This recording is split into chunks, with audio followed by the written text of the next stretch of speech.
नमस्कार, Rajasthan top 10 news में आपका स्वागत है। आइए बात करते हैं आज की ताजा खबरों पर। राजस्थान के कार्यवाहक सीएम अशोक गहलोत ने दिल्ली रवाना होने से पहले बड़ा बयान दिया था। गहलोत ने कहा कि दिल्ली में आज प्रमुख बैठकें हार के कारणों का विश्लेषण करेंगे। नेता प्रतिपक्ष के लिए आलाकमान को अधिकृत किया है। लोकसभा चुनाव जीतने पर रणनीति भी बनाएंगे।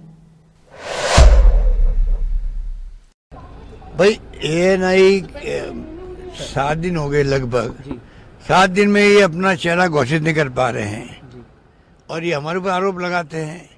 इन पार्टी में बिखराव है, इस पार्टी में डिसिप्लिन नाम की कोई चीज़ नहीं है। इसको क्या कहेंगे हम लोग? अगर हमारे 6 दिन लग जाते, पता नहीं क्या क्या आरोप लगाते हैं, लोगों को भ्रमित करते हैं। आज इनके 6 दिन तो पूरे हो गए हैं, चेहरा 3 राज्यों में घोषित नहीं कर पाए हैं। फाउल खेल के चुनाव जीत के आए हैं लोग। इन्होंने स्टेट के मुद्दे उठाए नहीं और इस प्रकार से धार्मिक मुद्दे उठा करके 3 तलाक भी लेके आ गए, 370 भी लेके आ गए, राजस्थान में कन्हैयालाल का मर्डर भी लेके आ गए। झूठ फैला दिया उन्होंने कि मुसलमान को 50 लाख, हिंदू को 5 लाख। इतने झूठ बोल बोल के चुनाव जीत के आए ये लोग। अब इनकी पोल खुलेगी जनता के सामने। नंबर 2, जो हमने शानदार स्कीमें पेश करी, शानदार कानून पास किए, शानदार गारंटी दी है, उस पर उन्होंने चर्चा ही नहीं करी। चुनाव विधानसभा के थे, प्रधानमंत्री अटैक कर रहे हैं मुख्यमंत्री पर व्यक्तिगत रूप से, प्रधानमंत्री अटैक कर रहे हैं राहुल गांधी पर व्यक्तिगत रूप से। चुनाव विधानसभा का है। विधानसभा चुनाव के आधार पर जो हमने काम किए, नहीं किए, कमियाँ रखी, हमारी स्कीमें में कमियाँ हैं, खामियाँ, वो बताओ आप। उस पर चर्चा ही नहीं करी इन लोगों ने। तो आप सोच सकते हो चुनाव किस पर जीता गया है। पर चुनाव होता है। हमने पहले ही कहा जनता माई बाप है, ध्रुवीकरण कर दिया चुनाव का, चुनाव जीत गए। हमने कहा जो भी परिणाम आएगा विथ ह्यूमिलिटी हम स्वीकार करेंगे। नई गवर्नमेंट को जो कब बनेगी पता नहीं, उसको हमारी शुभकामनाएं हैं। हम पूरा रचनात्मक सहयोग देंगे उनको। हम उम्मीद करेंगे उनसे। इतनी शानदार हमारी स्कीम है, इतने शानदार कानून, इतनी शानदार गारंटी है, उस पर वो आगे बढ़े, जनता का भला करे, हमारी शुभकामनाएं हैं। आज की बैठक का भी एक लाइन बता दीजिए। आप आएंगे? आज की बैठक तो रिव्यू बैठक होती है चुनाव के बाद में। हम लोग भाग लेंगे, अपनी अपनी बात कहेंगे, भाई क्यों हम चुनाव में कामयाब नहीं हो पाए, पूरी चर्चा होगी उसके अंदर। फिर जो फैसला होगा वो हम सबको भाई ये नहीं 7 दिन हो गए, लगभग 7 दिन में ये अपना चेहरा घोषित नहीं कर पा रहे हैं और ये हमारे ऊपर आरोप लगाते हैं। इन पार्टी में बिखराव है, इस पार्टी में डिसिप्लिन नाम की कोई चीज़ नहीं है। इसको क्या कहेंगे हम लोग? अगर हमारे 6 दिन लग जाते, पता नहीं क्या क्या आरोप लगाते हैं, लोगों को भ्रमित करते हैं। आज इनके 6 दिन तो पूरे हो गए हैं, चेहरा 3 राज्यों में घोषित नहीं कर पाए हैं। फाउल खेल के चुनाव जीत के आए हैं लोग। इन्होंने स्टेट के मुद्दे उठाए नहीं और इस प्रकार से धार्मिक मुद्दे उठा करके 3 तलाक भी लेके आ गए, 370 भी लेके आ गए, राजस्थान में कन्हैयालाल का मर्डर भी लेके आ गए। झूठ फैला दिया उन्होंने कि मुसलमान को 50 लाख, हिंदू को 5 लाख। इतने झूठ बोल बोल के चुनाव जीत के आए ये लोग। अब इनकी पोल खुलेगी जनता के सामने। नंबर 2, जो हमने शानदार स्कीमें पेश करी, शानदार कानून पास किए, शानदार गारंटी दी है, उस पर उन्होंने चर्चा ही नहीं करी। चुनाव विधानसभा के थे, प्रधानमंत्री अटैक कर रहे हैं मुख्यमंत्री पर व्यक्तिगत रूप से, प्रधानमंत्री अटैक कर रहे हैं राहुल गांधी पर व्यक्तिगत रूप से। चुनाव विधानसभा का है। विधानसभा चुनाव के आधार पर जो हमने काम किए, नहीं किए, कमियाँ रखी, हमारी स्कीमें में कमियाँ हैं, खामियाँ, वो बताओ आप। उस पर चर्चा ही नहीं करी इन लोगों ने। तो आप सोच सकते हो चुनाव किस पर जीता गया है। पर चुनाव होता है। हमने पहले ही कहा जनता माई बाप है, ध्रुवीकरण कर दिया चुनाव का, चुनाव जीत गए। हमने कहा जो भी परिणाम आएगा विथ ह्यूमिलिटी हम स्वीकार करेंगे। नई गवर्नमेंट को जो कब बनेगी पता नहीं, उसको हमारी शुभकामनाएं हैं। हम पूरा रचनात्मक सहयोग देंगे उनको। हम उम्मीद करेंगे उनसे। इतनी शानदार हमारी स्कीमें हैं, इतने शानदार कानून, इतनी शानदार गारंटी है, उस पर वो आगे बढ़े, जनता का भला करे, हमारी शुभकामनाएं हैं। आज की बैठक का भी एक लाइन बता दीजिए। आप आएंगे? आज की बैठक तो रिव्यू बैठक होती है चुनाव के बाद में। हम लोग भाग लेंगे, अपनी अपनी बात कहेंगे, भाई क्यों हम चुनाव में कामयाब नहीं हो पाए, पूरी चर्चा होगी उसके अंदर। फिर जो फैसला होगा वो राजस्थान के निवर्तमान सीएम और कांग्रेस नेता अशोक गहलोत ने आरोप लगाया है कि बीजेपी ने गलत तरीके से चुनाव जीता है। जनता के मुद्दे नहीं उठाकर ये धार्मिक मुद्दों पर चर्चा करके जनता को भावनात्मक रूप से भ्रमित किया। 3 तलाक, धारा 370 जैसे मुद्दे पर चुनाव लड़े हैं। जनता की समस्याओं पर ये कुछ नहीं बोले, भ्रमित करके वोट पा गए।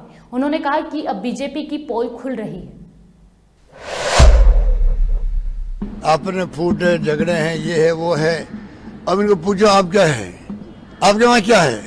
6 दिन हो गए हैं।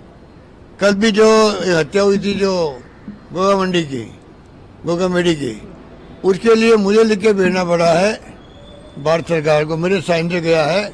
इसकी जांच एनआईए लेती तो हमें ऑब्जेक्शन नहीं है, जबकि नए मुख्यमंत्री को लिखना चाहिए था, क्योंकि कार्यवाहक बना रखा मुझे गवर्नर साहब ने। जब तक नया शपथ नहीं ले तो मुझे वो कार्रवाई करनी पड़ती है। तो मैं चाहता हूं कि जल्दी इनका फैसला हो। और अब इनकी पोल खुलती जा रही है। तुम एक मुख्यमंत्री का चेहरा तय नहीं कर पाते हो 7-7 दिन तक। तुम काय की बात करते हो कि हम हमारे पास अनुशासन है। चाल चैत्य चेहरा तो पहले ही एक्सपोज हो चुके हैं देश के सामने। सर, एक और सवाल रहेगा। सर, नेता प्रतिपक्ष को लेकर भी क्या इस बैठक में आप लोग चर्चा करेंगे? नेता प्रतिपक्ष कौन बनेगा? ये मीटिंग में चर्चा नहीं होती है। प्रस्ताव बात हो गया, हाईकमान ने छोड़ दिया। हाईकमान अपनी सुविधा के अनुसार अपनी सुविधा को डिक्लेयर करेगा जब कभी करना होगा तो। नमस्कार। राजस्थान विधानसभा चुनाव में हार के बाद विपक्ष ने अपनी कमजोरी पर काम करना शुरू कर दिया है और पार्टी लोकसभा चुनाव की तैयारियों में जुट गई है। इसी क्रम में आज कांग्रेस ने विधानसभा चुनाव में हार को लेकर समीक्षा बैठक बुलाई, जिसमें अशोक गहलोत, पीसीसी चीफ गोविंद सिंह डोटासरा और कई राष्ट्रीय नेता मौजूद रहे। पहली बार दिल्ली आज पहुंचे हैं। देखिए, राजस्थान की जनता ने जो जनादेश दिया है उसको तो हम आदर से स्वीकार करते हैं।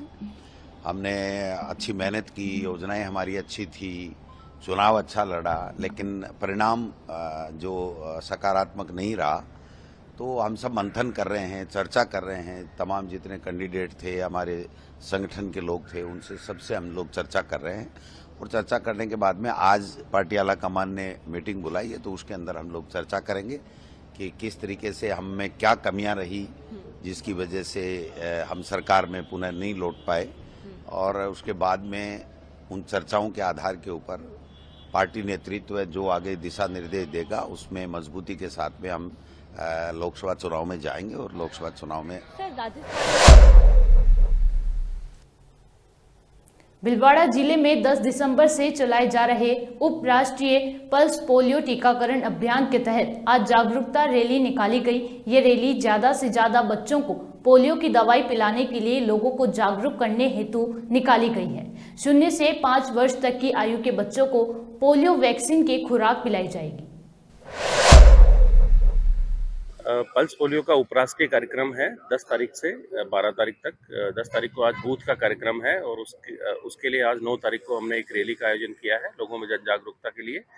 और इस अभियान में जो 3,53,000 बच्चों को जो 0 से 5 साल तक के हैं उनको हम लोग जो है पल्स पोलियो की खुराक पिलाएंगे।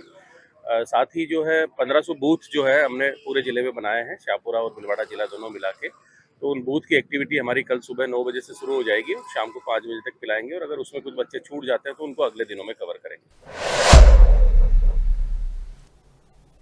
भीलवाड़ा सर्द मौसम में कृषि मंडी में मक्का की आवक लगातार बनी है। वेयर हाउस से भी गेहूं निकलकर मंडी पहुंच रहा है। दलहन व मिर्ची की खरीद का ग्राफ तेजी से चढ़ने लगा है। लोग घरों के लिए साल भर का अनाज की खरीद कर रहे हैं।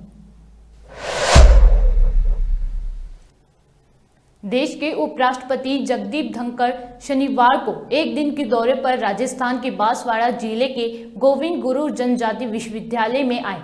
इस दौरान वह विश्वविद्यालय के शिक्षकों और विद्यार्थियों से संवाद कर जीजीटीयू के कार्यक्रम से पूर्व उपराष्ट्रपति मां त्रिपुरा सुंदरी मंदिर पहुंचे और मां त्रिपुरा सुंदरी के दर्शन भी करे। विधानसभा चुनाव के बाद बीजेपी सरकार बनाने की कवायद में है।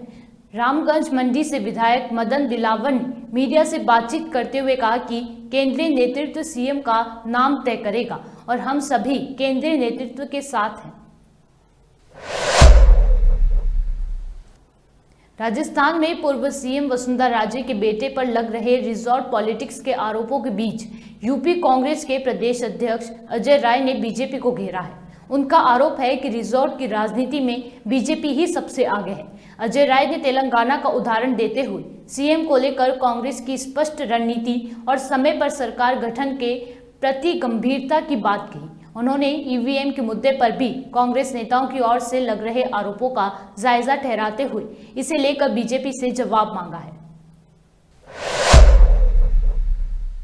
पॉलिटिक्स शुरू हो चुकी है। बीजेपी के विधायक ललित मीणा के पिता ने आरोप लगाया है कि वसुंधरा राजे उनके बेटे दुष्यंत सिंह ने उनके बेटे को रिजॉर्ट में रखा है और कई और विधायकों को बताया जा रहा है जिनको रिजॉर्ट में रखा गया है। आप देखिए, ये 3 स्टेट में चुनाव जीते हैं, छत्तीसगढ़, मध्य प्रदेश, राजस्थान। हम तेलंगाना में जीते। हमारे यहाँ देखिए, मुख्यमंत्री ने भी शपथ कर ले लिया, रेवंत रेड्डी जी ने, हमारे 11 मंत्रियों ने शपथ ले लिया और अभी इनके 3 स्टेट के मुख्यमंत्री और इनका कैबिनेट अभी तक डिसाइड नहीं हुआ। इसी से अंदाजा लगा लीजिए कि रिजॉर्ट पॉलिटिक्स और तोड़फोड़ की राजनीति या कौन से व्यक्ति को कहां जोड़ना है, ये सारी भारतीय जनता पार्टी करती है। तिकड़म की राजनीति हमारे यहाँ स्पष्ट क्लियर था कि हमारे रेवंत रेड्डी सीएम बने, बाकी उनकी कैबिनेट कल उन लोगों ने कल ये शपथ ले लिया। भूपेश बघेल जी से जब पूछा गया तो उन्होंने कहा कि अगर हम ईवीएम के बारे में कह रहे हैं तो बीजेपी इससे नाराज क्यों इतना हो रही है। वहीं दूसरी ओर एनसीपी में उमर अब्दुल्ला ने भी कहा है कि इसकी जांच होनी चाहिए। हालांकि कांग्रेस ये ईवीएम लाई थी, लेकिन ईवीएम की जांच होनी चाहिए, इसको टेम्पर प्रूफ ऐसे नहीं कहा जा सकता है। निश्चित तौर से जांच की बात कही गई है, उस पर जांच होनी चाहिए और जवाब देना चाहिए। भूपेश बघेल जी ने बात अगर बोली तो सही बोली, उस पर जवाब देना चाहिए। उस पर कहीं पर भी नाराजगी और उस पर अपनी तरफ से गुस्सा जाहिर करना नहीं, उसका जवाब दीजिए। एक और सवाल है, अभी संसद चल रहा है, संसद में भी काफी बवाल देखने को मिल रहा है। महबूबा मुफ्ती को लेकर एथिक्स कमेटी की रिपोर्ट सौंप दी गई। लगातार जो विपक्ष के सांसद वगैरह हैं उनको लेके उनकी रिपोर्ट और कमेटी जो रिपोर्ट दे रही है। नहीं, अगर मोइत्रा पर कार्रवाई ये करने की बात कर रहे हैं तो रमेश बुधड़ी पर कार्रवाई क्यों नहीं हुई अभी तक, जिसने खुलेआम लोकसभा के अंदर अपमानजनक शब्दों का इस्तेमाल किया, तमाम तरीके से उलझुल बातें की हैं एक सांप्रदायिक समाज के बारे में।